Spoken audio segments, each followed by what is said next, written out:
Hello everyone. Once again, welcome back to our online platform RNCC Nursing Online Coaching and Online Test Series.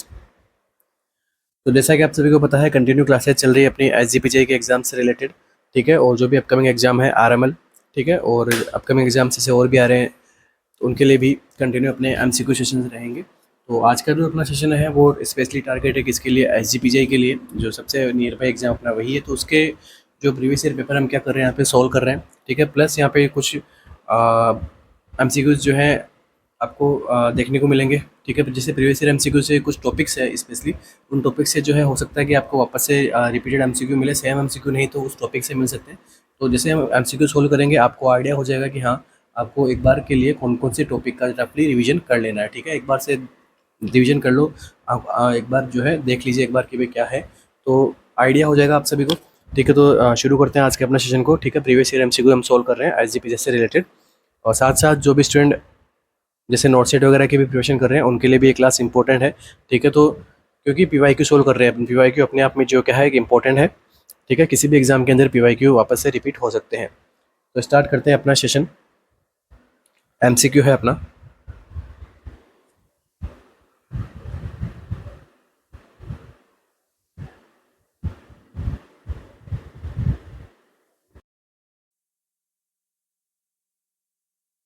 To prevent foot drop in a patient Buck's traction the nurse should, ठीक है। एक patient है जो किसमें है, bugs traction लगा हुआ है, उसको जो है फूड ड्रॉप से क्या करना है, प्रिवेंट करना है। तो नर्स यहाँ पे क्या करेगी, कैसा एक्शन रहेगा नर्स का, जो क्या करेगा फूड ड्रॉप से प्रिवेंट करेगा बग्स ट्रैक्शन में। Place pillow under the patient heel, patient के हील के अंडर क्या रखना है, पिलो को प्लेस करना है।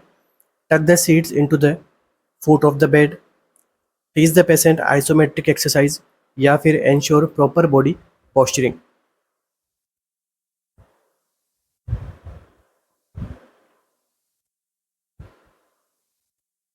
तो हमें क्या करना है, फूड ड्रॉप से प्रिवेंट करना है, और ट्रैक्शन में है अभी वो कौन सा ट्रैक्शन है, बग्स ट्रैक्शन। तो नर्स को क्या करना होगा,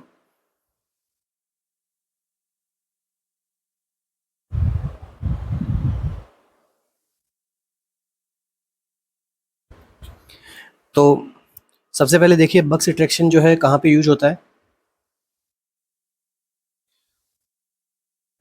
फीमोरल नेक फ्रैक्चर्स के अंदर जो है इसको कॉमनली यूज में लिया जाता है। For example femoral neck fracture हो गया, और बच्चों के अंदर इससे फीमर का शाफ्ट फ्रैक्चर हो गया, ठीक है। तो उनमें भी जो है काम में लिया जाता है। इसके अलावा हिप डिसलोकेशन के अंदर इसको काम में ले सकते हैं, ठीक है। कोई डिफॉर्मिटी है हिप से रिलेटेड, नी से रिलेटेड, उसके अंदर इस ट्रैक्शन का हम काम में ले सकते हैं। तो अब आपका एज ए नर्स आपको यहाँ पे कैसे फूड ड्रॉप से प्रिवेंट कर सकते हो, तो बेस्ट आंसर अपना क्या रहेगा, एंश्योर प्रॉपर बॉडी पोजीशनिंग। तो हमें क्या करना है, बॉडी का जो अलाइनमेंट है वो एकदम प्रॉपर रखना है, अच्छे से रखना है, क्योंकि जो फोर्स लगेगा ट्रैक्शन पे उसके अकॉर्डिंग बॉडी का अलाइनमेंट रखना होगा, जिससे कि हम क्या प्रिवेंट कर सकते हैं, फूड ड्रॉप को। तो नर्स को जो है ये सब चीज़ों का ध्यान रखना होगा। नेक्स्ट देखिए फूड ड्रॉप की कंडीशन होती कैसे है।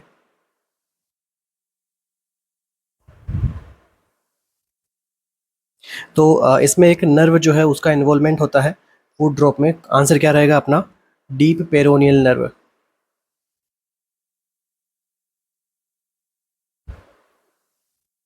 ठीक है। डीप पेरोनियल नर्व पे क्या लगेगा, ठीक है, कंप्रेशन, या फिर जिसकी वजह से क्या कंडीशन डेवलप होती है, फूड ड्रॉप की कंडीशन डेवलप होती है। अब ये डीप पेरोनियल नर्व क्या करवाती है, ये करवाती है टीबियल एंटीरियर जो मसल का इनर्वेशन करवाती है, ठीक है। तो ये जो कंडीशन है इसमें फूड ड्रॉप कंटिन्यू ट्रैक्शन वगैरह से फूड ड्रॉप हो सकता है। तो आपको प्रॉब्लम किस में देखने को मिलेगी, डीप पेरोनियल नर्व। दो टाइप की पेरोनियल नर्व होती है, एक होती है सुपरफिशियल, एक होती है डीप। तो ये कंडीशन किसकी है, डीप से रिलेटेड है।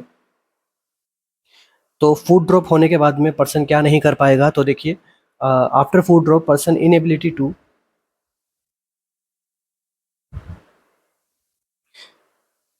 Lift the front part of the foot, ठीक है। फूड का जो फ्रंट पार्ट रहता है उसको वो जो है लिफ्ट नहीं कर पाएगा पेशेंट, ठीक है। तो कंडीशन क्या होगी, फूड ड्रॉप किस में हो रही है, बग्स ट्रैक्शन में। नर्स को क्या करना है, और फूड ड्रॉप का कोज क्या है, 3 से 4 MCQ हमने यहीं पे देख लिए। आगे बढ़ते हैं नेक्स्ट MCQ।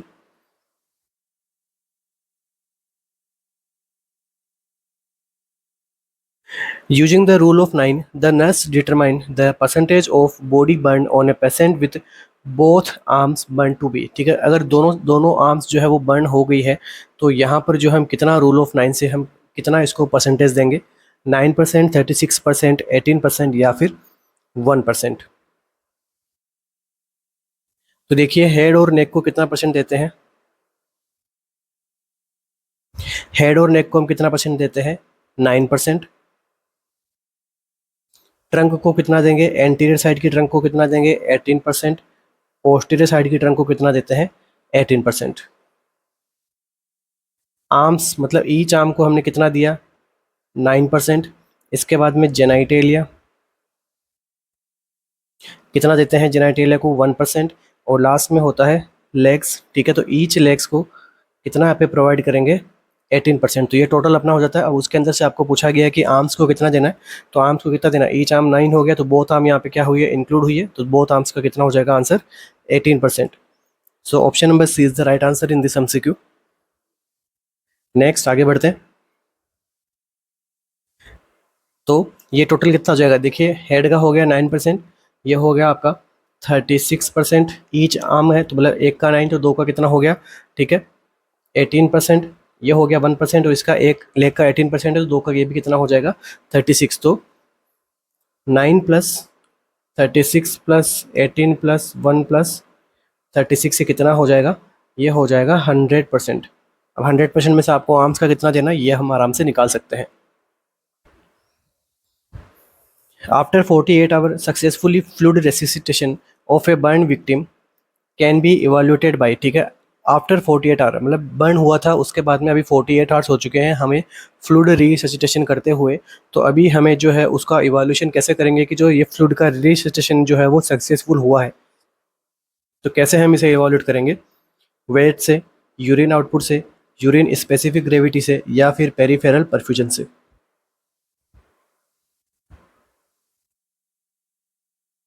किससे हम पता लगाएंगे,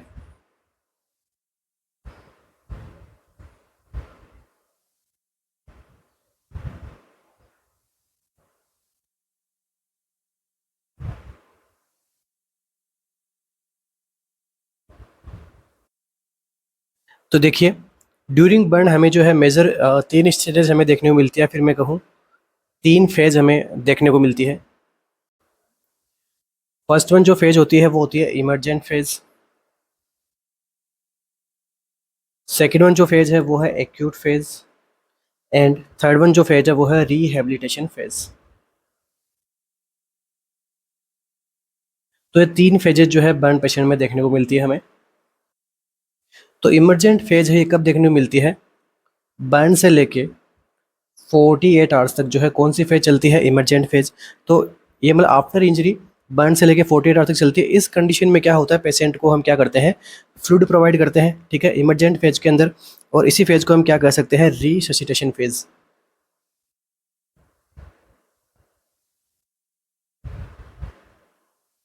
तो देखिए इसमें हम क्या करेंगे, सबसे पहली बात तो इसमें होता क्या है, तो यहाँ पर जो है कैपिलरी मेम्ब्रेन जो कैपिलरी परमेबिलिटी है वो क्या हो जाती है, बढ़ जाती है, इंक्रीज हो जाती है, जिसकी वजह से क्या होता है, जो फ्लूइड होता है आपकी बॉडी के अंदर वो क्या कर जाता है, शिफ्ट कर जाता है कहाँ पे, इंट्रावेस्कुलर स्पेस से इंटरस्पेशियल स्पेस के अंदर।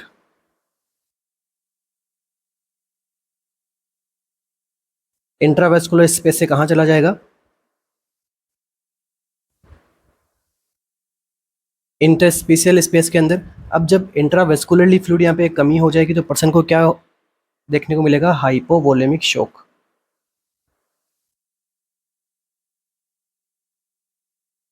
ओके, तो देख लिया आपने कि हाइपोवोलेमिक शॉक क्यों होता है बर्न के पेशेंट में। तो अब इसको प्रिवेंट करने के लिए हम क्या प्रोवाइड करते हैं पेशेंट को, ठीक है, क्या प्रोवाइड करते हैं, फ्लूइड थेरेपी वहाँ पे प्रोवाइड करते हैं, ठीक है, इलेक्ट्रोलाइट इम्बैलेंस ना हो, रीनल फेलियर ना हो, तो हमें क्या करते हैं, यहाँ पर इमरजेंट फेज के अंदर प्रायोरिटी इंटरवेंशन अपना क्या रहता है, फ्लूइड रिससिटेशन। और कौन से मेथड से हम फ्लूइड रिससिटेशन करते हैं, तो आंसर क्या रहेगा, पार्कलैंड फॉर्मूला। ठीक है, अब देखिए अपना आंसर क्या रहेगा, अगर अपना फ्लूइड रिसैचुरेशन जो है सक्सेसफुली हुआ तो हम कैसे पता लगाएंगे इसका, हम पता लगाएंगे यूरिन आउटपुट को देख के कि पेशेंट का जो है यूरिन आउटपुट कैसा है, कितना है, किस हिसाब से आ रहा है, ठीक है, तो वो हम यहाँ पे असेस करेंगे। ठीक है, तो इमरजेंट फेज के अंदर क्या होता है, कैसे होता है, हमने बहुत ही कम टाइम के अंदर हमने समझने का यहाँ पे प्रयास किया है। नेक्स्ट देखिए आगे देखिए एक्यूट फेज। तो एक्यूट फेज के अंदर क्या देखने को मिलता है, कैपिलरी मेम्ब्रेन की जो परमेबिलिटी है, कैपिलरी मेम्ब्रेन की जो परमेबिलिटी है वो यहाँ पे जो क्या होने लग जाएगी, वापस से स्टेबल होना स्टार्ट हो जाएगी। ठीक है, तो इसके अंदर क्या करेंगे, पेशेंट को इन्फेक्शन से प्रिवेंट करेंगे, इन्फेक्शन से यहाँ पे प्रिवेंट करेंगे। ठीक है, और साथ में पेन से, पेन को कम करेंगे, इसके अंदर प्रॉपर तरीके से न्यूट्रिशन देंगे उसको, प्रॉपर तरीके से वुंड केयर करेंगे। ठीक है, ये हो गया एक्यूट फेज के अंदर। लास्ट में क्या है, रिहेबिलिटेशन फेज। तो इसके अंदर हम क्या करेंगे, जो एक्टिविटी डेली लिविंग के लिए उस पर्सन को जो है हम यहाँ पे असिस्टेंस प्रोवाइड करवाएंगे। ठीक है, मतलब मेंटल और फिजिकल फंक्शंस को रीगेन करने के लिए, regain mental and physical functions. तो ये कुछ यहाँ पे फेजेज है, और जो एक्यूट फेज कब तक चलेगी, तो हम यहाँ पे देख सकते हैं 36 आवर के बाद में, और 36 आवर से 4 डेज तक जो है हम यहाँ पे कंटिन्यू एक्यूट फेज चलती रहती है, और उसके बाद में जो है नेक्स्ट वीक से लेकर कुछ ईयर्स तक जो है कंटिन्यू रह सकती है रिहेबिलिटेशन फेज। तो ये कुछ फेजेज है जो पढ़ाई जाती है अपने बर्न से रिलेटेड। नेक्स्ट एमसीक्यू,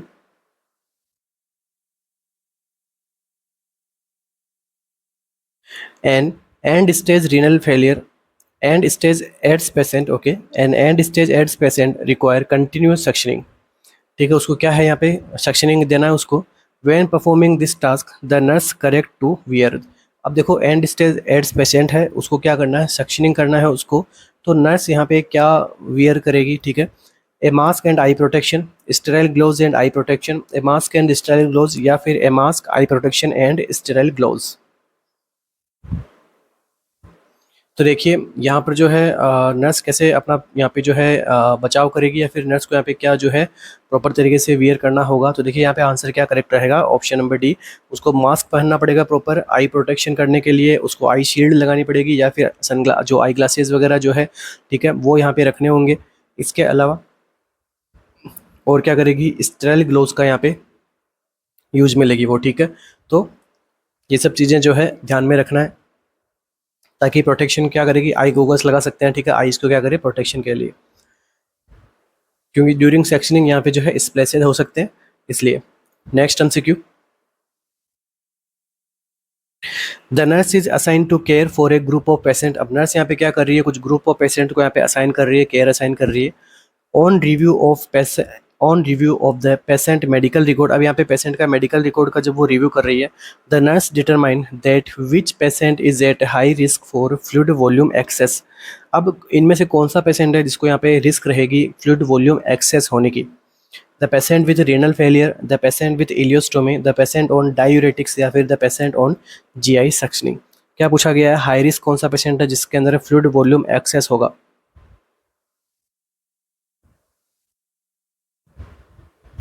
तो देखिए अगेन इजी एमसीक्यू है।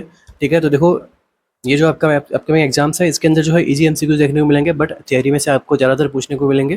ठीक है, तो देखिए आंसर क्या रहेगा अपने यहाँ पे, ऑप्शन नंबर ए। ठीक है, तो क्योंकि रीनल फेलियर हो रहा है, रीनल फंक्शन क्या होता है, फ्लूइड को जो एक्सेस फ्लूइड है, जो वेस्ट प्रोडक्ट है, उसको बॉडी से बाहर करना। ठीक है, तो इसके अंदर क्या देखिए, जब रीनली फेल है तो क्लाइंट को क्या रिस्क होगी, हाइपर वोलेमिया की। ठीक है, क्या रिस्क होगी यहाँ पे, हाइपर वोलेमिया की यहाँ पे कंडीशन देखने को मिलेगी। तो क्रोनिक किडनी डिजीज हो गया या फिर रीनल फेलियर है, एक्सेस वॉल्यूम जो है देखने को मिलता है। और जब रीनल फेलियर होता है तो आपको साइन क्या क्या देखने को मिलता है, तो देखिए यहाँ पे सर्कुलेटरी ओवरलोड के आपके साइन मिलेंगे। फॉर एग्जांपल जैसे फ्लूइड वॉल्यूम जब ओवरलोड होगा तो क्या होगा, पर्सन को कफिंग होगा, डिस्निया होगा, पल्मोनरी एडिमा होगा, क्रैकल्स आएंगे। ठीक है, टेकिपनिया होगा, टेकिकार्डिया होगा, ब्लड प्रेशर बढ़ेगा। ठीक है, और बाउंडिंग पल्स देखने को मिलेगी। इसके अलावा मैं कह सकता हूँ सेरेब्रो जो सीवीपी जो है वो यहाँ पे बढ़ावा देखने को मिलेगा। ठीक है, और वेट गेन होगा, एडिमा होगा। ठीक है, तो ये सब चीज़ें जो आपको देखने को मिलेगी। एब्डोमेन डिस्टेंशन देखने को, असाइटिस देखने को मिलेगा। और साथ में हम बात करें कॉन्शियसनेस की, तो वो भी यहाँ पे जो है अल्टर होगी। ठीक है, ब्लड बट एक जो है अमाउंट में डिक्रीज देखने को मिलता है, बाकी सब तो देखो सब बढ़ने की वजह से हो रहा है। एक यहाँ पे जो वैल्यू यहाँ पे डिक्रीज देखने को मिलेगी, वो क्या है, वैल्यू क्या है, हीमेटोक्रिट। ठीक है, तो बस मैं इसी को समझाने के लिए इतना सारे मैं साइंस सिम्टम बता रहा था। ऐसी कंडीशन में जो है हीमेटोक्रिट की वैल्यू जो है हमेशा डिक्रीज आती है। चलिए नेक्स्ट देखिए, पर्सन अगर इलियोस्टोमी के अंदर है तो उसके अंदर जो है रिस्क यहाँ पे क्या रहेगी, डिहाइड्रेशन की। ठीक है, नेक्स्ट देखिए डायलिटिक्स है, तो डायलिटिक में भी क्या है, जो एक्सेसिव वाटर है उसको क्या किया जाएगा, ब्लड से बाहर निकाला जाएगा, तो इससे जो है बॉडी के अंदर फ्लूइड वॉल्यूम क्या होगा, डिक्रीज होगा। ठीक है, नेक्स्ट गैस्ट्रिक सेक्शन करेंगे, जो भी यहाँ पे फ्लूइड्स वगैरह जो भी बनेगा वो बाहर आ जाएगा, स्टमक एम्प्टी रहेगा। ठीक है, तो सेक्शनिंग से भी क्या रहेगा, कंडीशन फ्लूइड वॉल्यूम जो है डाउन होगा, इंक्रीज नहीं होगा। नेक्स्ट एमसीक्यू,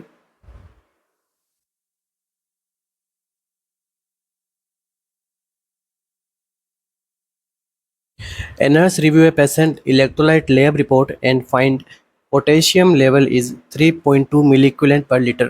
ठीक है, पोटेशियम लेवल कितना आ रहा है उसमें, 3.2 मिलीक्यूलेंट पर लीटर आ रहा है। Which of the following would the nurse note on the ECG as a result of the lab value. अब यहाँ पर जो है ईसीजी के अंदर क्या देखने को मिलेगा, अगर पोटेशियम का लेवल जो कितना है 3.2 मिलीक्यूलेंट पर लीटर है, इसलिए elevated T wave, absent of P wave, elevated ST segment या फिर प्रोमिनेंट यू वेव।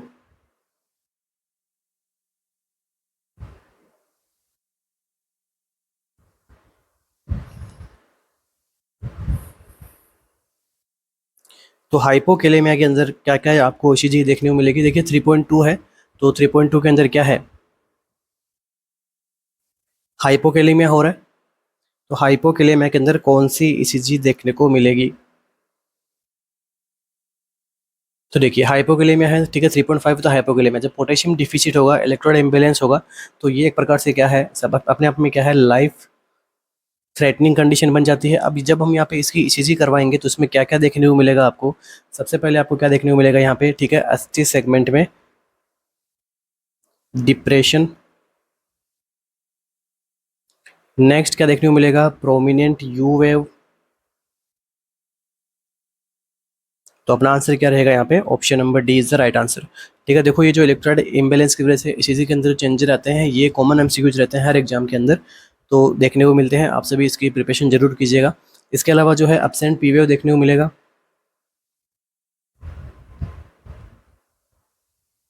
ठीक है, तो नेक्स्ट और क्या मिल सकता है अपने को यहाँ पे, शैलो टी वेव मिल सकती है।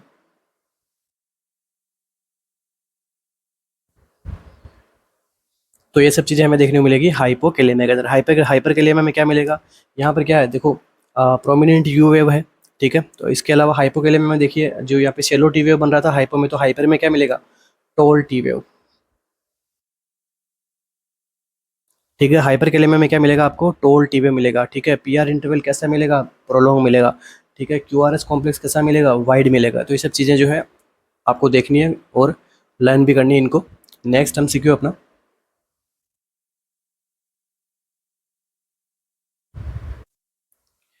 A nurse plan care for A patient with COPD. एक नर्स क्या कर रही है, सीओपीडी पेशेंट को यहाँ पे केयर प्लान प्रोवाइड कर रही है, केयर प्रोवाइड कर रही है उसको। Knowing that the patient is most likely to experience what type of acid base imbalance. तो सीओपीडी वाले पेशेंट में कैसा आपको एसिड बेस इम्बेलेंस देखने को मिलेगा। तो देखिए ये जो एमसीक्यूज है, एक दो इलेक्ट्रोड इम्बेलेंस हो गया, एसिड बेस इम्बेलेंस हो गया, इसके अलावा जैसे सक्शनिंग हो गया।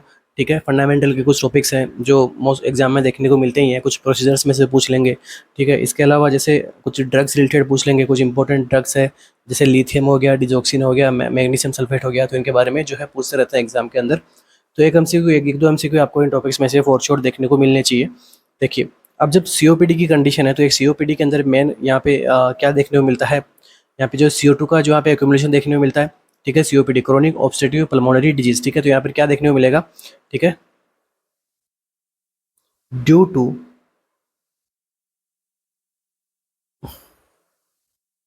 हाइपर कैपनिया। ठीक है, तो हाइपर कैपनिया की वजह से यहाँ पे क्या देखने को मिलेगा, एसिडोसिस।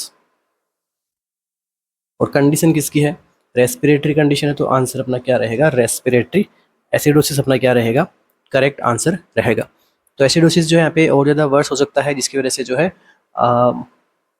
मोर्टेलिटी जो रेट है वो इसके अंदर बढ़ सकती है, अगर एसिडोसिस को हमने टाइमली ट्रीट नहीं किया तो। तो जिसकी वजह से आप देखो यहाँ पे इसको कंपनसेशन करेंगे तो कैसे करेंगे, तो इन जो रेनल क्या किडनी क्या करेगा, यहाँ पे रीएब्जॉर्प्शन करेगा किसका, बाइकार्बोनेट का, एक्सटेशन करेगा किसका, हाइड्रोजन आयन का, ठीक है, कंपनसेशन के अंदर। चलिए यहाँ पे अपना आंसर क्या रहेगा, रेस्पिरेटरी एसिडोसिस सीओपीडी के अंदर। तो कुछ ऐसे एमसीक्यूज आपको देखने को मिलेंगे, या फिर कुछ रेस्पिरेटरी एसिडोसिस के लिए कुछ यहाँ पे वैल्यूज बता देंगे कि भाई पीसीओ2 कितना है, ठीक है, नेक्स्ट पीएच कितनी है, ऐसे आपको बता के पूछ लेंगे भाई, जैसे रेस्पिरेटरी एसिडोसिस है या एल्कोसिस है या फिर कौन सा है, कंपनसेटेड है नॉन कंपनसेटेड है। इसकी कंप्लीट क्लासेज अपने यूट्यूब के ऊपर पढ़ाई गई है, ठीक है, आरएनसीसी के अंदर ही, आप आराम से इसको सर्च कर सकते हो। नेक्स्ट एमसीक्यू,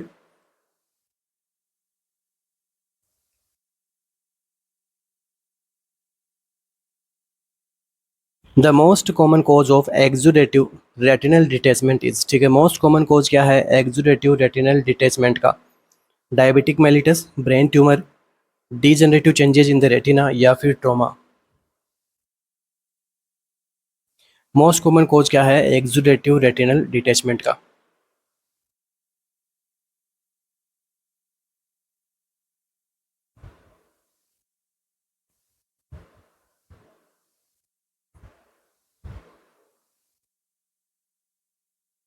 तो मोस्ट कॉमन जो है कॉज क्या रहेगा, अपना आंसर क्या रहेगा, trauma. So most common cause क्या है, ट्रॉमा है, ठीक है। इसके अंदर जो है ब्लड वेसल्स क्या करेगी, कुछ लीकिंग करेगी, ठीक है, जिसकी वजह से क्या होगा, बैक ऑफ द आई में क्या रहेगा, स्वेलिंग रहेगा, ठीक है। तो ये सब कंडीशन जो है ट्रॉमा की वजह से देखने को मिलेगी, ठीक है, या फिर जिसे हम क्या कर सकते हैं, blunt I trauma.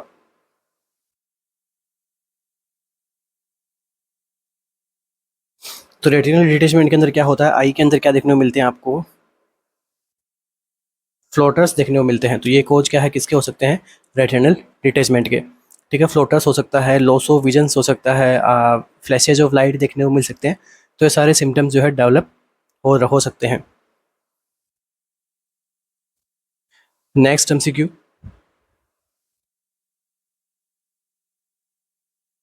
A patient has been discharge to home on TPN, ठीक है, पेशेंट को यहाँ पे डिस्चार्ज किया गया है होम पे, टीपीएन के साथ में।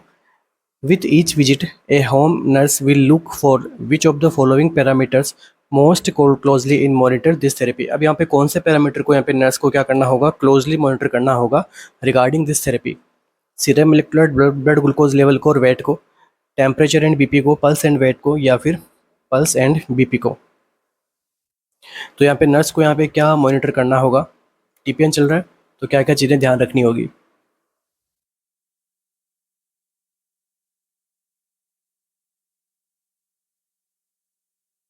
तो देखिए, जब पेशेंट को टोटल पेरेंटल न्यूट्रिशन दिया जा रहा है, ठीक है, तो हमें क्या क्या चीज़ें असेस करनी है। एक तो पेशेंट का जो है वेट असेसमेंट करना है, दूसरा उसके अंदर इलेक्ट्रोलाइट्स को हमें असेस करना है, तीसरा उसके अंदर ब्लड यूरिन नाइट्रोजन को असेस करना है, प्लस उसके अंदर क्या असेस करना है, ग्लूकोज को।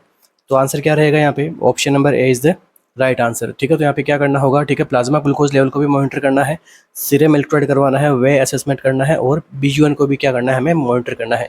अब अगर आपसे सिंपली पूछ ले एग्जामिनर कि ब्लड शुगर लेवल को जो है कितने टाइम से हमें मॉनिटर करना है, तो एवरी 6 आवर्ली हमें क्या करना होता है, मॉनिटर करना होता है ब्लड ग्लूकोज लेवल को, अगर किसी पेशेंट को टोटल पेरेंटल न्यूट्रिशन चल रहा है तो, ठीक है। तो फ्लूइड इनटेक आउटपुट को भी यहाँ पे क्या करना है, स्ट्रिक्टली मॉनिटर करना है आपको, ताकि उससे जो है पेशेंट का पता लग सके भाई कंडीशन कैसी स्टेबल है, ठीक है, फ्लूइड का वॉल्यूम एक्सेस तो नहीं हो रहा है ब्लड बॉडी के अंदर। तो ये सब चीज़ें हमें ध्यान में रखनी है। बाकी फर्दर टीपीएन से रिलेटेड अपना सब कुछ जो है क्लासेस के अंदर पढ़ाया हुआ है यूट्यूब पे ही।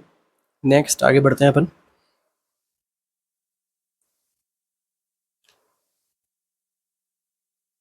ए doctor prescribed hypotonic IV solution, doctor ने क्या प्रिस्क्राइब किया है, हाइपोटोनिक आईवी सॉल्यूशन को यहाँ पे प्रिस्क्राइब किया है to be infuse to a patient, जो कि एक पेशेंट को इन्फ्यूज होना है। Which of the following IV solution used would the nurse expect to give. अब यहाँ पर कौन सा ऑप्शन में से कौन सा ऑप्शन ऐसा है जिसको यहाँ पे नर्स यहाँ पे एक्सपेक्ट करेगी कि ये यहाँ पे देना चाहिए। 0.45% सेलाइन, 5% डेक्सट्रोजिन सेलाइन, 10% डेक्सट्रोजिन सेलाइन, या फिर 5% डेक्सट्रोजिन, 0.9% सेलाइन। तो क्या क्या आंसर रहेगा, तो देखिए, सबसे पहले हम बात करते हैं यूज़ की, ठीक है, कौन कौन सी कंडीशन में हमें यूज़ करना है कौन सा सॉल्यूशन। तो देखिए, अगर किसी पेशेंट के अंदर फर्स्ट वन में बात करूं, फ्लूइड लॉस हुआ है, डिहाइड्रेशन है, हाइपर नेट्रीमिया की कंडीशन है, ठीक है, तो आप कौन सा सॉल्यूशन इसको प्रोवाइड करोगे, आइसोटोनिक।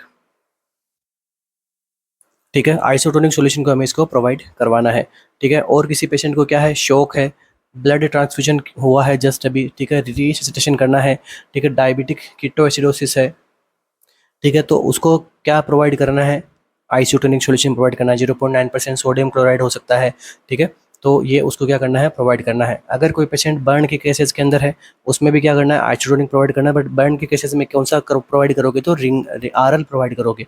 ठीक है, कोई जैसे गैस्ट्रिक फ्लूइड लॉस हो गया, आरएल प्रोवाइड करना है आपको। ठीक है, हाइपोवोलेमिया है, ठीक है, तो उसके अंदर भी जो है आप यहाँ पे आरएल प्रोवाइड करवा सकते हो। कोई बर्न के रिलेटेड केस हो रहा है या फिर गैस्ट्रिक की वजह से या फिर एक्यूट ब्लड लॉस की वजह से, तो आरएल प्रोवाइड करना। ये बात हो गई आइसोटोनिक की। नेक्स्ट हम बात करते हैं, ठीक है, हाइपोटोनिक की। तो हाइपोटोनिक सॉल्यूशन को हमें कब देना है, तो देखो हाइपोटोनिक सॉल्यूशन को कब देना है, नेजोगेस्ट्रिक यहाँ पे जो है फ्लूइड लॉस हो रहा है, ठीक है, गैस्ट्रिक फ्लूइड लॉस हो रहा है, और वॉमिटिंग के केसेस के अंदर हम इसको क्या कर सकते हैं, हाइपोटोनिक फ्लूइड यहाँ पे दे सकते हैं। और क्या करना है, वाटर रिप्लेसमेंट करना है। तो क्या करना है, हाइपोटोनिक आप यहाँ पे फ्लूइड दे सकते हैं। और हाइपोटोनिक यहाँ पे कौन सा ऑप्शन है, 0.45% सोडियम जो क्लोराइड है वो यहाँ पे क्या रहेगा, हाइपोटोनिक फ्लूइड यहाँ पे रहता है। बट अब देखिए, हाइपोटोनिक जो है फ्लूइड को हमें जो है किसी में लीवर प्रॉब्लम्स रहती है, तो उसके अंदर किडनी, किसी में रीनल प्रॉब्लम है, लीवर प्रॉब्लम है, तो उसके अंदर हमें विद कॉशन काम में लेना है, क्योंकि ये क्या करता है, वाटर रिप्लेसमेंट करता है। हमें इनमें पहले से क्या एडिमा वगैरह देखने को मिलता है, तो हाइपोटोनिक जो है जैसे फॉर एग्जांपल यहाँ पे कार्डियोवैस्कुलर कोलैप्स हो गया, ठीक है, इंट्राक्रैनियल प्रेशर जो है बढ़ गया है, तो उसके अंदर जो है ये चीज़ें हमें क्या करना होगा, अवॉइड करना होगा, मतलब विद कॉशन हमें काम में लेना होगा। इसके अलावा नेक्स्ट देखिए, हाइपरटोनिक के अंदर क्या आता है, डेक्सट्रोज 5% इन हाफ नॉर्मल सेलेन आ गया, डेक्सट्रोज 5% इन नॉर्मल सेलेन आ गया, डेक्सट्रोज 10% इन वाटर आ गया। ये सब चीज़ें किस में आती है, हाइपरटोनिक के अंदर। तो देखो ये सब किस में आता है, देखो कंडीशन कौन सी हो गई, शॉक की कंडीशन में दे सकते हैं, अगर प्लाज्मा एक्सपेंडर हमारे पास में अवेलेबल नहीं है। If no plasma expander available, अगर हमारे पास में प्लाज्मा एक्सपेंडर नहीं है, तो हम टेम्परेरी ट्रीटमेंट कर सकते हैं हाइपरटोनिक सॉल्यूशन से। और किस में दे सकते हो, एडिसन डिजीज़ के अंदर क्या दे सकते हैं अपन, एडिसन डिजीज़ के अंदर, ठीक है, वाटर रिप्लेसमेंट के अंदर भी कर सकते हैं। ठीक है, ये सब चीज़ें ध्यान में रखनी है। और ये जो चीज़ें हैं जैसे ग्लूकोज लेवल को हमें क्या करना होगा, मॉनिटर करना होगा हाइपरटोनिक सॉल्यूशन अगर हम प्रोवाइड करवा रहे हैं। तो यहाँ पे अपना आंसर क्या रहेगा, 0.45% एन जो नॉर्मल सलाइन है वो यहाँ पे दिया जाएगा, क्योंकि ये क्या है, यहाँ पे हाइपोटोनिक आईवी सॉल्यूशन की कैटेगरी में आ रहा है।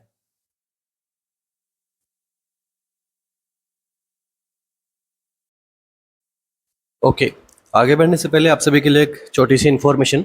तो आरएनसीसी की ओर से, आरएनसीसी की जो नर्सिंग टीम की ओर से आप सभी के लिए एक special SGPG related daily 2 live test चलाए जा रहे हैं, डे टाइम के अंदर, जो क्या रह रहे हैं, लाइव रह रहे हैं।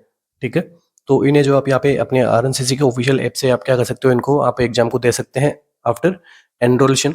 तो एनरोल करने के लिए जो है आप हमारे सपोर्टिव नंबर पे कॉल और मैसेज कर सकते हैं। ठीक है, यहाँ पे जो है 2 डेली लाइव टेस्ट लिए जाएंगे, ठीक है, जो एग्जाम पैटर्न रहेंगे। ठीक है, टोटल टेस्ट की अगर हम बात करें कितने इसमें टोटल टेस्ट है, तो 50 यहाँ पे जो है टोटल टेस्ट आपको देने को मिलेंगे।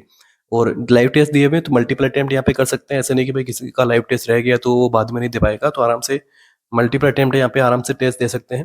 ठीक है, तो टोटल 50 आपको जो है यहाँ पे टेस्ट मिलेंगे, जिसमें से डेली आपके जो है 2 टेस्ट आपके लाइव रहेंगे। ठीक है, फॉर फर्दर प्रैक्टिस। ठीक है, तो इसके बाद भी देखिए, आपके जैसे बहुत ही कम दिन बचे हैं एसजीपीजे के एग्जाम को लेके, तो अपनी प्रिपरेशन को और अच्छी बनाए जाने के लिए जो आरएनसीसी की ओर से यहाँ पे एसजीपीजे के लिए स्पेशल 120 टेस्ट सीरीज कंटिन्यू की जा रही है, पहले से कंटिन्यू की जा रही है। ठीक है, अब इस टेस्ट सीरीज के अंदर हमने और क्या इंक्लूड किया है, 30 model test paper.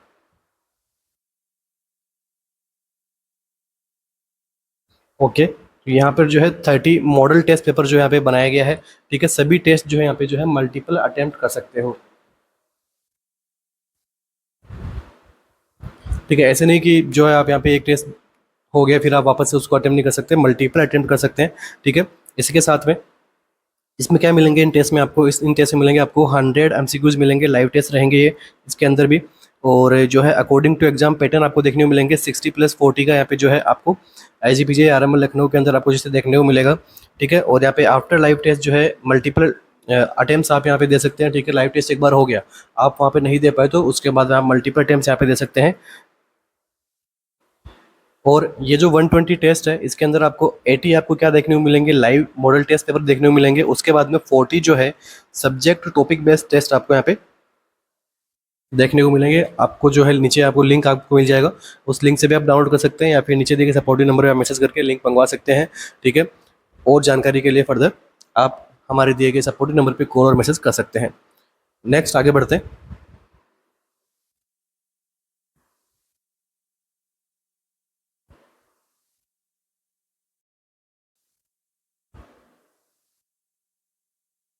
The nurse is assisting a physician with the removal of chest tube.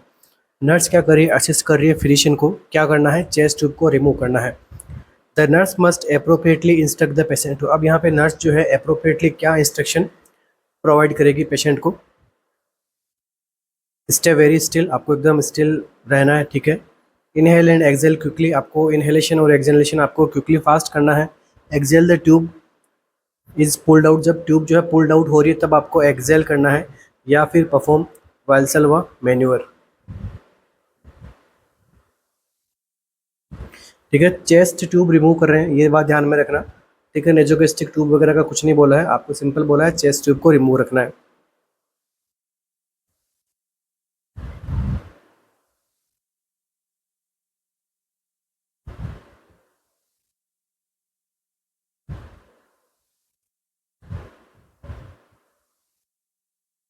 तो देखिए, हमें जब चेस्ट ट्यूब रिमूशन के लिए कहा जाए तो हमें क्या करना है, वाल्सल्वा मैन्यूअर को परफॉर्म करना है। ठीक है, तो यहाँ पे अपना आंसर क्या रहेगा, वाल्सल्वा मैन्यूअर को परफॉर्म करना है। तो जब चेस्ट ट्यूब को रिमूव कर रहे होते हैं तब क्या करना है, देखो माउथ को क्लोज करना है, नोज को पिंच करना है।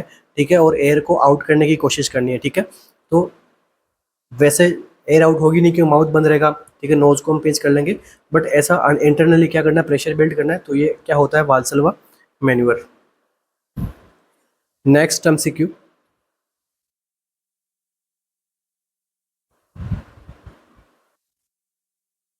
ए patient with cancer is receiving chemotherapy. एक पेशेंट को क्या है, कैंसर है, अभी वो क्या रिसीव कर रहा है, कीमोथेरेपी रिसीव कर रहा है। एंड डेवलप थ्रोम्बोसाइटोपेनिया, उसको क्या डेवलप हो गया है, थ्रोम्बोसाइटोपेनिया डेवलप हो गया है। The nurse identifies which intervention as the highest priority in the nursing care plan. ठीक है, एक पेशेंट है जिसको क्या चल रहा है, कीमोथेरेपी चल रहा है, अभी उसको क्या हो गया है, थ्रोम्बोसाइटोपेनिया। तो नर्स आइडेंटिफाई कर रही है कि कौन सा इंटरवेंशन जो है उसको हाईएस्ट प्रायोरिटी पे लेके चलना होगा during nursing care plan. Ambulation 3 times daily, monitoring temperature, monitoring the platelet count, या फिर monitoring for pathological fracture.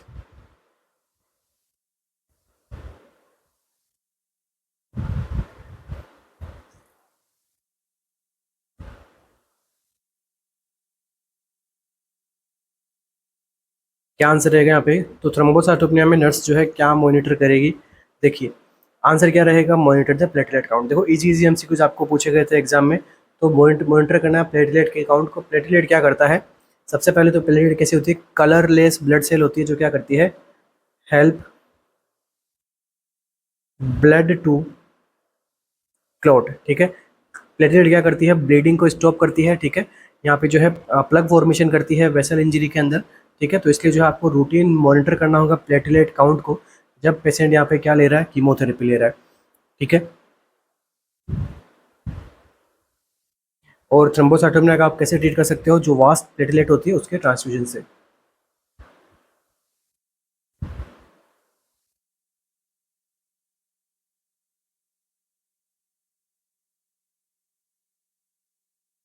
Vast platelet transfusion. Next MCQ.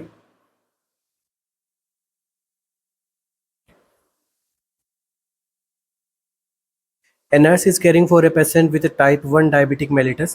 Which patient complaint would alert the nurse to presence of a possible hypoglycemia reaction? देखिए क्या है, एक patient की care कर रही है, टाइप 1 डायबिटिक मेलिटस का पेशेंट है। तो कौन सी ऐसी कंप्लेंट है जिसके लिए नर्स यहाँ पे क्या रहेगी, अलर्ट रहेगी, जो कि क्या है, एक पॉसिबल हाइपोग्लाइसीमिया की रिएक्शन की वजह से देखने को मिलेगा। Hot dry skin, muscle cramps, anorexia, या फिर ट्रेमर्स।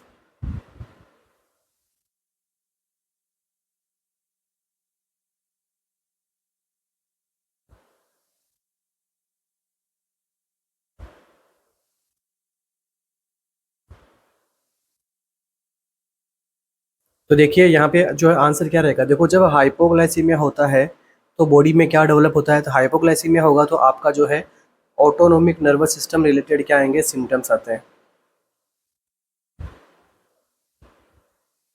ठीक है, और autonomic nervous system related symptoms यहाँ पे क्या क्या देखने को मिलेंगे, due to hypoglycaemia, nervousness,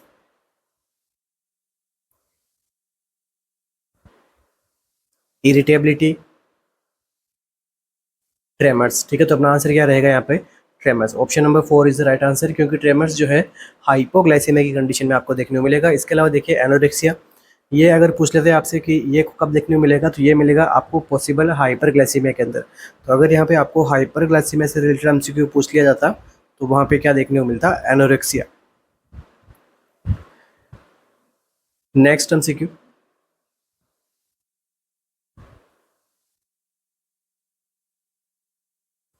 A patient with peptic ulcer is scheduled for vagotomy. एक पेशेंट है जिसको क्या हुआ, पेप्टिक अल्सर है, अभी वो क्या शेड्यूल किया गया है, वेगोटोमी के लिए। The patient ask the nurse the purpose of this procedure. अब यहाँ पे पेशेंट पूछ रहा है नर्स से कि इसका जो है पर्पज क्या रहेगा। The nurse tell the patient that the procedure. अब यहाँ पे नर्स बता रही है कि ये प्रोसीजर क्या करने वाला है, decrease food absorption in the stomach, heals the gastric mucosa, heart stress reaction, या फिर reduce the stimulus to acid secretion. Vagotomy करेंगे तो इसका जो है क्या रोल रहेगा, क्यों कर रहे हैं वेगोटोमी।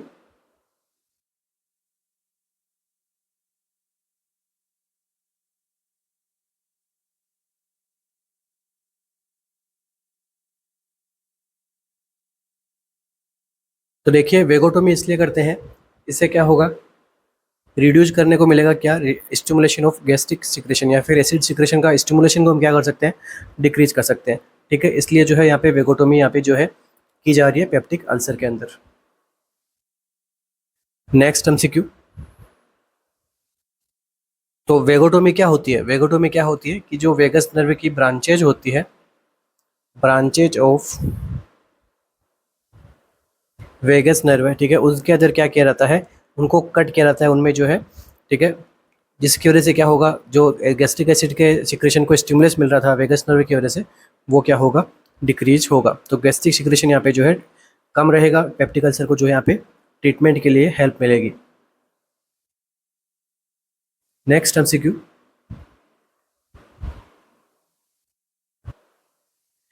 a nurse is receiving the lab result for a patient with cirrhosis and note that the NH3 level is elevated. ठीक है, एक लीवर सिरोसिस का एक पेशेंट है और उसमें नर्स क्या नोट कर रही है कि NH3 का लेवल क्या है, एलिवेटेड है।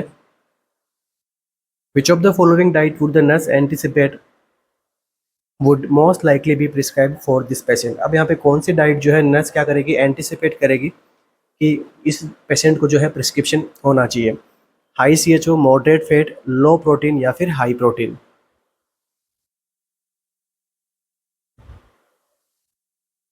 तो देखिए NH3 क्या होती है, NH3 क्या होती है, NH3 इज एमोनिया।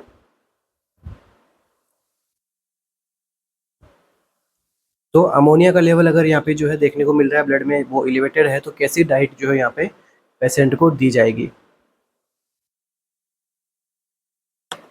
तो देखिए लीवर सिरोसिस का पेशेंट है, ठीक है, तो हमें कौन सी डाइट देनी होगी, लो प्रोटीन डाइट। ठीक है, तो प्रोटीन से ही क्या बनता है, अमोनिया बनता है, तो लो प्रोटीन डाइट जो है यहाँ पे दी जाएगी। तो देखिए जो हमने डाइट कंज्यूम करते हैं नॉर्मली, तो उसके अंदर क्या नॉर्मल प्रोटीन रहता है, फिर कोई प्रोटीन की हाई डाइट लेता है, तो ये जो प्रोटीन है ये जाएगा लीवर तक by the help of portal veins. ठीक है, लीवर की ब्लड सप्लाई क्या होती है, पोर्टल वेन करता है वहाँ पे, तो लीवर क्या करता है, ब्रेक डाउन करता है इस प्रोटीन का,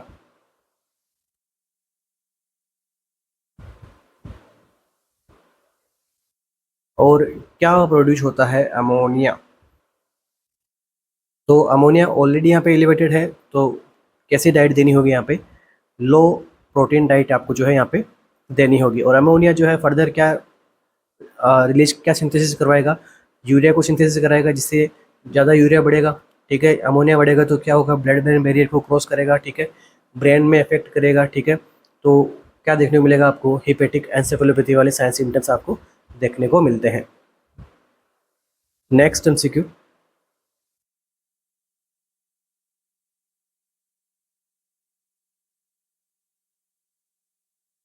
A physician has ordered for ranitidine. A nurse would schedule the medication for which of the following time. अब इस रेनिटिडिन को जो है कौन से टाइम पे जो है लेना होगा यहाँ पे पेशेंट को।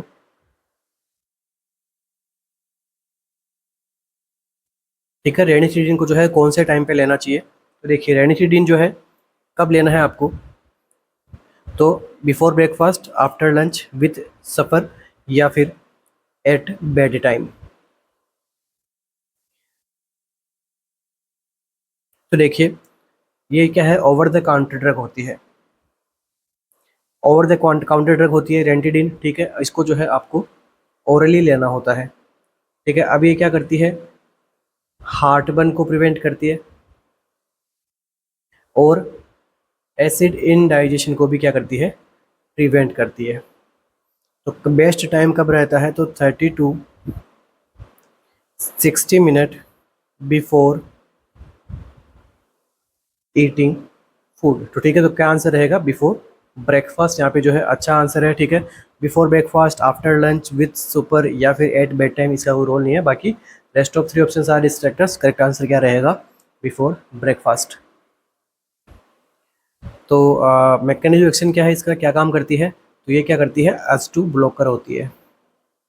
ठीक है, हिस्टामिन 2 ब्लॉकर रहती है जो क्या करती है, डिक्रीज करती है एक तो अमाउंट ऑफ एसिड, जो स्टमक के अंदर एसिड का अमाउंट रहता है उसको क्या करती है, डिक्रीज करने का काम करती है।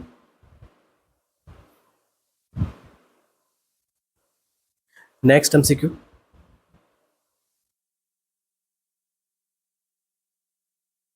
A patient with angina pectoris has 12 lead ECG taken during an episode of chest pain। एक पेशेंट को क्या हुआ, एंजाइना पेक्टोरिस हुआ, अभी उसका क्या किया गया है, 12 लीड ECG लिया गया है during an episode of chest pain है, उसका चेस्ट पेन हुआ, 12 लीड ECG ले ली। A nurse examine the tracing for which ECG changes cause by MI। तो MI के अंदर जो है नर्स को क्या, किस टाइप की ECG को क्या करना होगा, ट्रेस करना होगा, प्रोलॉन्ग PR इंटरवल को, वाइड QRS कॉम्प्लेक्स को, ST सेगमेंट एलिवेशन को, या फिर टॉल पीक T वेव को। तो क्या आंसर रहेगा,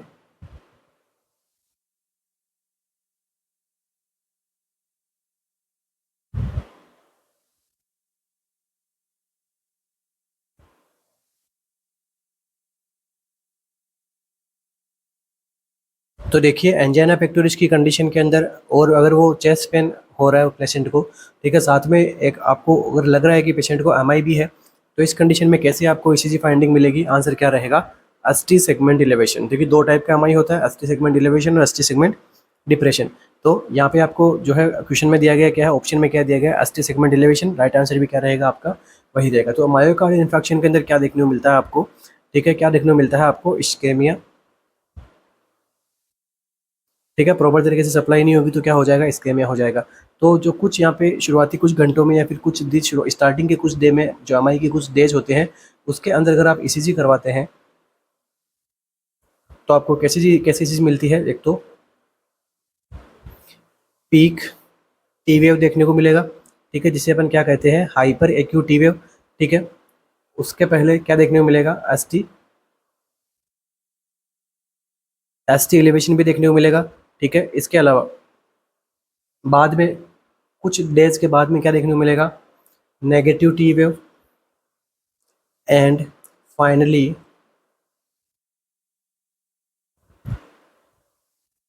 pathologic Q wave.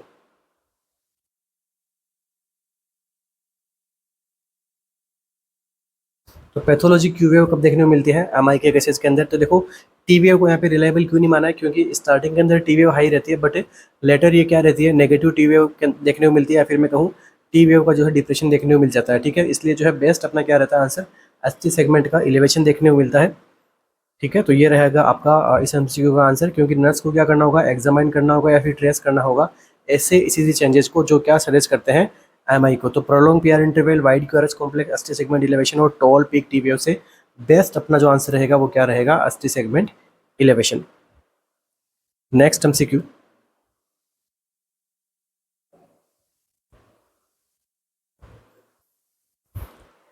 a nurse caring for a patient with ileostomy understand that the patient is at more risk for developing which acid base balance। देखो ileostomy यहाँ पे चल रही है किसी पेशेंट के, ठीक है, इलियोस्टोमी हो रखी है, नर्स उसकी क्या कर रही है, केयर कर रही है।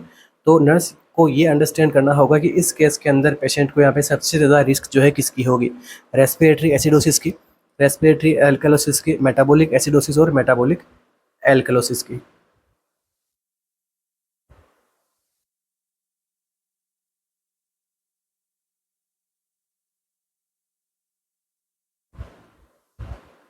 तो देखिए इलियोस्टोमी किसका पार्ट है आपका, इंटेस्टाइन का। और इंटेस्टाइन में ज़्यादा क्या प्रेजेंट रहता है, बाइकार्बोनेट। बाइकार्बोनेट क्या रहता है, हाई रहता है। और क्लाइंट को क्या की गई है, इलियोस्टोमी की गई है, ठीक है। इलियोस्टोमी की वजह से एक्सेस फ्लूइड लॉस देखने को मिलेगा, ठीक है। एक्सेस फ्लूइड क्या है इंटेस्टाइन में, बाइकार्बोनेट है। बाइकार्बोनेट कैसा होता है, एल्कलाइन नेचर का होता है। अब ये इसका अगर यहाँ पे लॉस होगा देखने को ज़्यादा मिलेगा, ठीक है, तो जिसकी वजह से क्या होगा, ठीक है, एसिडोसिस देखने को मिलेगा यहाँ पे, ठीक है। हाइड्रोजन आयन का यहाँ पे जो है कंसंट्रेशन में क्या होगी, इंक्रीजमेंट देखने को मिलेगी। प्लस ये कंडीशन किसकी है, रेस्पिरेटरी या फिर मेटाबॉलिक है, ठीक है, रेस्पिरेटरी या मेटाबॉलिक है, आंसर क्या रहेगा, मेटाबॉलिक। तो करेक्ट आंसर क्या रहेगा यहाँ पे, metabolic alkalosis, sorry correct answer क्या रहेगा, मेटाबॉलिक एसिडोसिस। तो यहाँ पे जो मेटाबॉलिक एसिडोसिस होगा क्योंकि बाइकार्बोनेट जो है बाहर चला जाएगा, ठीक है, सिक्रेशंस के साथ में या फिर सक्शनिंग के साथ में, क्योंकि यहाँ पे क्या ओपनिंग बनाएगी किसमें, इलियम के अंदर। तो यहाँ पे फ्लूइड लॉस देखने को मिलेगा, इस फ्लूइड लॉस के साथ में जो है बाइकार्बोनेट आयन का भी लॉस होगा, ठीक है। तो आंसर अपना क्या रहेगा, मेटाबॉलिक एसिडोसिस। बाकी के ऑप्शंस जो यहाँ पे रिलेट नहीं करते हैं इलियोस्टोमी से, इसलिए rest of the options are डिस्ट्रैक्टर्स।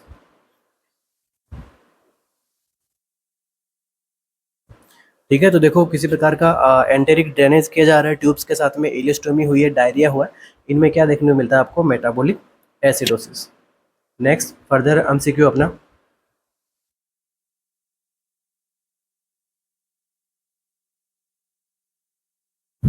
a nurse is monitoring a patient who abuse alcohol for sign of alcohol withdrawal, ठीक है, नर्स यहाँ पे मॉनिटर कर रही है एक पेशेंट को, किसका, अल्कोहल विड्रॉल का। Which of the following would alert the nurse to the potential for delirium tremors. अब यहाँ पे आपको कौन सा सिम्टम जो है नर्स को अलर्ट कर रहा है डिलेरियम ट्रेमर्स के लिए, हाइपरटेंशन हो रहा है उसको, change in level of consciousness and hypotension, next hypotension, ataxia, vomiting, stupor, agitation, muscle rigidity, या फिर hypertension, chorus, hand tremors and hallucination. तो डिलीरियम ट्रेमर्स के अंदर आपको कौन से साइन सिम्टम्स आपको देखने को मिलेंगे,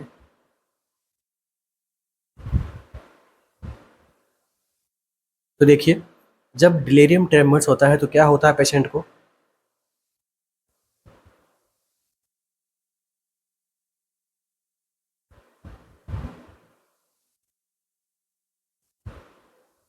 तो डिलीरियम ट्रेमर्स के अंदर पेशेंट को क्या देखने को मिलता है, देखो चेस्ट पेन होता है उसको, हार्ट जो रेट है वो बढ़ जाती है पेशेंट का, ठीक है, हाई रहती है क्या, ब्लड प्रेशर जो उसका हाई रहता है, ठीक है, पेशेंट को जो है कन्फ्यूजन रहता है, एंजियस रहता है वो, हेल्यूसिनेशन उसको रहता है, सीजर आ सकते हैं उसको, फीवर होता है एंड डिहाइड्रेशन में रहता है। इसके अलावा हाइपर एक्टिविटी करता है, ठीक है, हाइपर एक्टिविटी भी कर सकता है, एक्साइटेबिलिटी भी कर सकता है। प्लस एक और इम्पोर्टेंट साइन देखने को मिलता है क्या, हैंड ट्रेमर्स। तो ये सारे के सारे कंडीशन किसके अंदर होती है, डिलीरियम ट्रेमर्स के अंदर, और यही आपसे पूछा गया है। राइट आंसर क्या रहेगा, हाइपरटेंशन हो रहा है उसको, कोरस हैंड ट्रेमर्स हो रहे हैं एंड हेलुसिनेशन हो रहे हैं। ये जो कंडीशन है ये किसके रिगार्डिंग बता रहा है कि भाई एल्कोहल विड्रॉल की वजह से उसको क्या हो रहा है, डिलीरियम ट्रेमर्स के यहाँ पे साइन सिम्टम डेवलप हो रहे हैं। Next MCQ,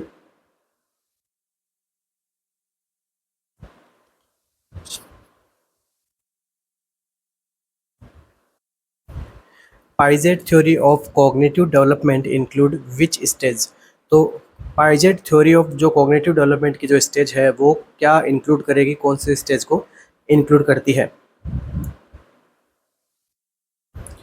anticipation, anticipation of disapproval को, बेसिक एंजाइटी को, कंसंट कॉन्क्रीट ऑपरेशनल को, या फिर जनरेटिविटी वर्सेस सेल्फ एब्जॉर्प्शन को।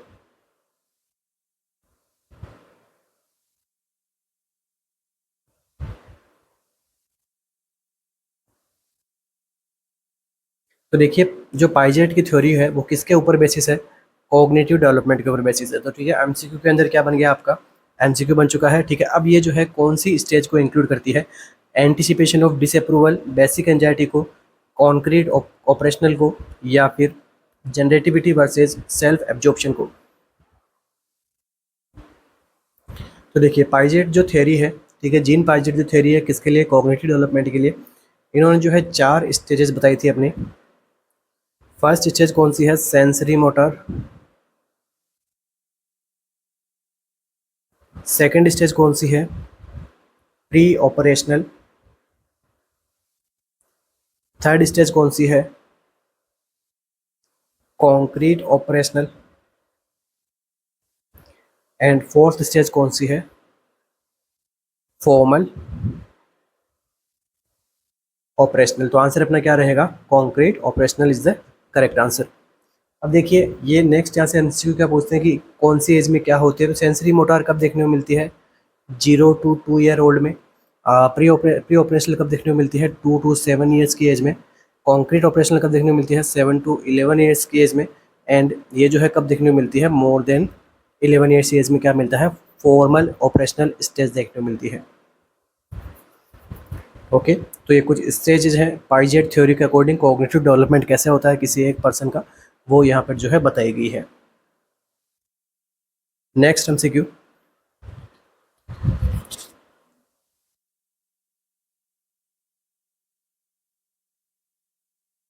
ए decrease in which of the following neurotransmitter has been implicated in depression. तो डिप्रेशन के अंदर कौन से न्यूरोट्रांसमीटर्स के अंदर जो है डिक्रीजमेंट देखने को मिलता है, GABA, acetylcholine, aspartate, norepinephrine, serotonin, somatostatin, substance P and glycine, glutamate, histamine and opioid peptides. तो डिप्रेशन के अंदर जो है कौन से सब्सटेंस में कमी मिलती है, कौन सा न्यूरोट्रांसमीटर में कमी कमी मिलती है।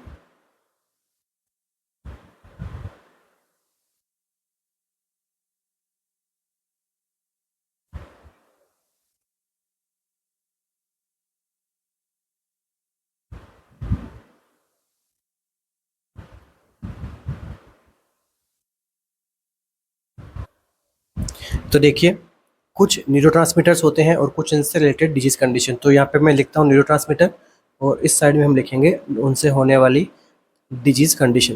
तो सबसे पहले हम बात करते हैं एसिटाइलकोलिन के बारे में। तो देखिए इनसे इसके लेवल में अगर अल्ट्रेशन होगा, ठीक है, तो कौन सी डिजीज होगी, एस से एसिटाइलकोलिन, ए से अल्जाइमर्स। नेक्स्ट डोपामिन, डोपामिन में क्या देखने को मिलता है आपको, Parkinson. And second schizophrenia. Next GABA, GABA में क्या, गाबा में मिलेगा आपको epilepsy and anxiety. Next serotonin, क्या मिलेगा, माइग्रेन्स, डिप्रेशन। तो आंसर अपना क्या रहेगा, सीरोटोनिन के अंदर जो है सॉरी डिप्रेशन के अंदर क्या सीरोटोनिन का लेवल कम रहेगा और नॉरएपिनेफ्रिन का लेवल भी क्या रहेगा, कम रहेगा। इसके अलावा नेक्स्ट जो है वो क्या है, ग्लूटामेट। ग्लूटामेट के अंदर क्या देखने को मिलता है, स्ट्रोक की कंडीशन हो सकती है उसकी वजह से एंड माइग्रेन की वजह से। ठीक है, तो बेसिक बता रहा हूँ, ठीक है, कमी ज़्यादा का नहीं बताया मैंने आपको, सिंपल बताया कि अल्जाइमर्स डिजीज़ में जो है एसिटाइलकोलिन रिलेटेड प्रॉब्लम रहेगा तो अल्जाइमर डिजीज होगी। ठीक है, इस प्रकार से अदर जो डिजीज कंडीशन है वो सब यहाँ पे देखने को मिल रही है। नेक्स्ट एमसीक्यू,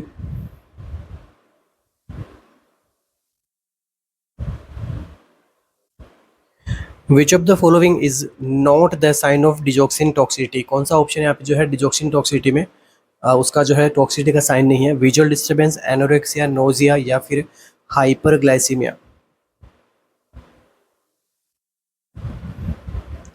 तो देखो यहाँ पर जो है हाइपरग्लाइसीमिया जो है डिजॉक्सिन का जो है साइन सिम्टम नहीं है टॉक्सिसिटी के अंदर। तो देखो क्या क्या होता है, देखिए ये जो है अलग अलग सिस्टम को अफेक्ट करती है। सबसे पहले बात करते हैं डाइजेस्टिव सिस्टम से, तो क्या करवाती है, vomiting, nausea, anorexia and diarrhoea. इसके बाद में अगर हम बात करें तो नर्वस सिस्टम से रिलेटेड तो क्या कोज कराती है, फटिग, हेडेक, ठीक है, delirium and confusion. Next visual symptoms कैसे आएंगे? पेशेंट को डबल विजन दिख सकता है, ब्लड विजन दिख सकता है, ठीक है, ग्रीनिश येलो हेलोज के लाइट दिख सकते हैं, मतलब हेलोज विजन में यहाँ पे बनने को मिल सकता है, ठीक है, येलोविश और ग्रीनिश जो है हेलोज इमेज देखने को मिलेगी अराउंड द लाइट्स, ठीक है। कार्डियक डिसरिथमिया के अंदर आपको क्या देखने को मिल सकता है? टेकिकार्डिया विद जो है एट्रियोवेंट्रिकुलर ब्लॉक मिल सकता है, ठीक है। तो मतलब बहुत सारी कंडीशंस यहाँ पे देखने को मिलती है डिजोक्सिन की वजह से। तो देखो विजुअल डिस्टर्बेंस करेक्ट है, एनोरेक्सिया होगा, नोजिया होगा, मगर हाइपरग्लाइसेमिया यहाँ पे नहीं देखने को मिलेगा। और कंप्लीट डिजोक्सिन जो है अपना यूट्यूब के ऊपर ही जो है पढ़ाया हुआ है, आप जो है वीडियो देख सकते हैं। नेक्स्ट एमसीक्यू, अभी जस्ट पीवाईक्यू चल रहा है तो यहाँ पे मैं इतना डिस्कशन नहीं कर रहा हूँ, ठीक है। नेक्स्ट अभी इसके बाद में हम जो है नोट सेट की प्रिपरेशन शुरू कर देंगे, तो वहाँ पर जो है मैं आपको कंप्लीट अच्छे से एक एक चीज़ों को डिस्कस करूँगा with MCQ. Which of the following is the most common diagnostic test to evaluate cystic fibrosis? तो ऐसा कौन सा टेस्ट है जो क्या करता है, डायग्नोस करता है किसको? सिस्टिक फाइब्रोसिस को। ये अभी हमने रिसेंट की क्लास के अंदर ही देखा है, liver function test, sweat chloride test, ABG analysis या फिर पल्स ऑक्सीमेट्री। आंसर क्या रहेगा? स्वेट क्लोराइड टेस्ट, ठीक है। तो यहाँ पे क्या करते हैं, स्वेट क्लोराइड टेस्ट से हम इसको क्या करते हैं, पता लगाते हैं कि भाई कंडीशन क्या है, पेशेंट में सिस्टिक फाइब्रोसिस है या क्या है, ठीक है। पाइलोकार्पिन यहाँ पे जो है ड्रग दी जाती है, वो सब हमने यहाँ पे पढ़ा है। फिर स्वेट जो आता है उसका यहाँ पे एनालिसिस किया जाता है बच्चे में। बाकी देखिए लीवर फंक्शन टेस्ट है, किसके लिए करेंगे? लीवर इन्फेक्शन या फिर हेपेटाइटिस के बारे में, ठीक है। एल्कोहलिक हेपेटाइटिस हो गया है फिर कैसे, ठीक है। नेक्स्ट एबीजी एनालिसिस हम किसको लिए करेंगे? एसिड बेस इम्बैलेंस के लिए हम कर सकते हैं, ठीक है। प्रेशर ऑफ ऑक्सीजन को देखेंगे, कार्बन डाइऑक्साइड के प्रेशर को देखेंगे, ठीक है।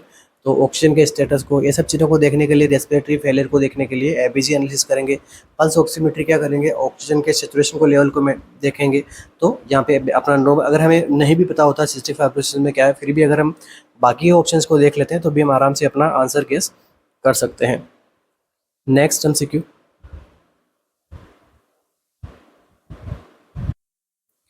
ऑर्टोलनी sign is seen in which of the following disorder? ऐसे कौन से डिसऑर्डर है जिसके अंदर ऑर्टोलनी साइन आपको देखने को मिलता है? क्लब फूड में, डेवलपमेंटल डिस्प्लेसिया ऑफ हिप में, स्कोलियोसिस के अंदर या फिर मस्कुलर डिस्ट्रोफी के अंदर?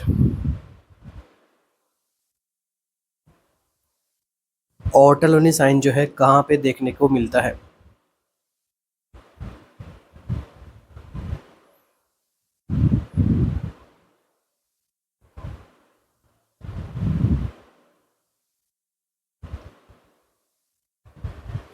तो देखिए ऑटोनोमी जो साइन है किसमें देखने को मिलता है आपको?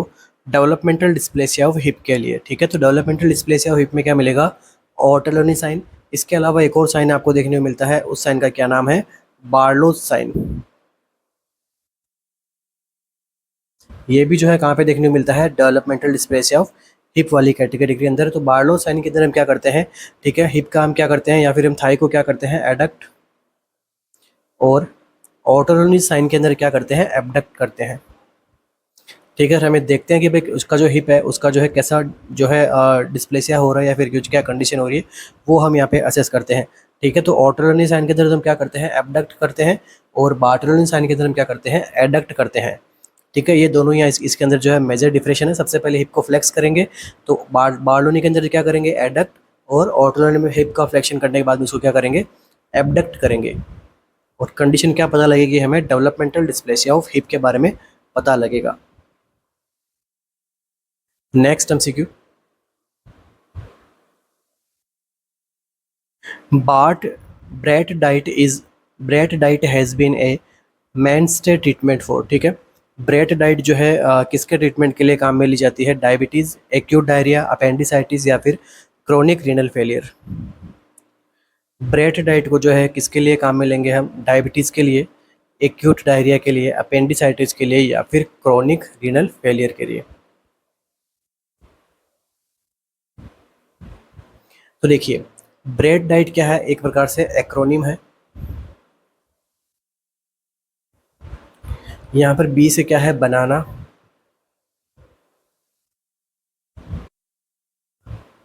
आर से क्या है यहाँ पे? राइस। ए से क्या है? Apple sauce. एंड टी से क्या है? टोस्ट। अब ये किसके ट्रीटमेंट के लिए काम में ली जाती है? आंसर क्या रहेगा अपना? Acute diarrhoea. इंपॉर्टेंट क्वेश्चन है, हो सकता है डाइट से रिलेटेड आपको एक दो एमसीक्यू देखने को मिले।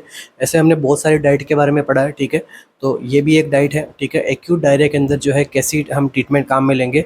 आंसर क्या रहेगा? BRAT diet. तो किस में काम में लेते हैं? तो पीडियाट्रिक एज के अंदर।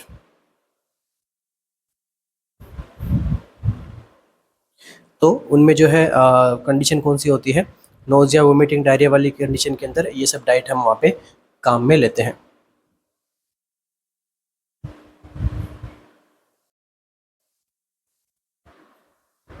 So thank you so much everyone, बने रहने के लिए। मिलते हैं अपने नेक्स्ट सेशन में, जो कि अगेन टारगेट रहेगा आपके अपकमिंग एग्जाम्स, कुछ इंपॉर्टेंट एमसीक्यूज के साथ में लेके आएंगे, ठीक है। और अगर आपको चाहिए कि आपको थोड़ा सिस्टमिक वाइज आपको एमसीक्यू सोल्व कराया जाए हर एक सिस्टम से रिलेटेड, तो उसके बारे में भी आप मुझे बता देना कमेंट बॉक्स के अंदर।